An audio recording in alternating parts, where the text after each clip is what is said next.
Hello लोगोफोर, आरोबाव नोंथांमोननि गेजेराव मोनसे गोदान भिडिअ आपडेट लानानै फैलायबाय। बे गोदान भिडिअनि फुल आपडेटखौ मिथिनो थाखाय नैबे भिडिअखौ स्किप खालामालाखैनो जोबजासिम नायनो नांगोन, होनब्लासो मिथिगोन दि नैबे गोदान भिडिअखौ बबे चेनेलाव होदों। लोगोफोर, नोंथांमोना नैबे आंनि चेनेलाव गोदानब्ला चेनेलखौ साबस्क्राइब खालामनानै गालां आरो भिडिअखौ लाइक, शेयार, कमेन्ट खालामनानै होदो। बिदिब्ला लोगोफोर, फैदो दिनैनि बे गोदान भिडिअनि गोदान आपडेटनि सायाव। दिनैनि बे गोदान भिडिअनि टाइटेलानो जादों अयथासार आजां गाजां। बियो मोनसे गोदान मिउजिक भिडिअ। लोगोफोर, बिथांमोना नैबे भिडिअखौ अलरेडि आपल'ड खालामनानै होखाबायमोन। दा बिथांमोना नैबे मिउजिक भिडिअखौ रि-आपल'ड खालामनानै होदों मोनसे गोदान इउटुब चेनेलाव।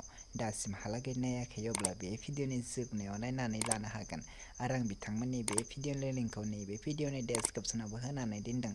नोंथांमोना डेसक्रिपसनाव थांनानैबो बे गोदान मिउजिक भिडिअखौ नायनानै लाहैनो हागोन। नैबे भिडिअआव कास्ट महरै दङ ददेरे आरो बिस्वजित। नैबे भिडिअआ जोबोरैनो मोजां जादों। बे भिडिअनि मेथाइखौ रोजाबदों आकाश आरो गिरिजा।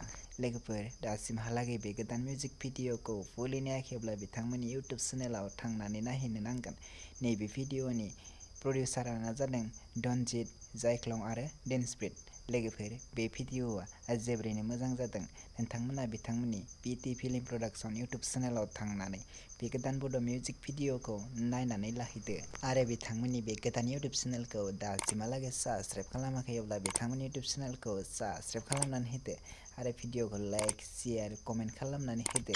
नैबे भिडिअनि केमेरा, एडिट, डिरेक्सन आरो करिय'ग्राफियानो जादों सुबर्न।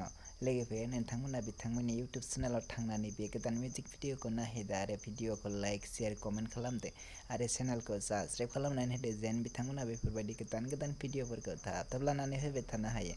लोगोफोर, बिदिब्ला दिनैनि बे गोदान भिडिअनि गुसुं आपडेटआ बेखिनियानोसैमोन।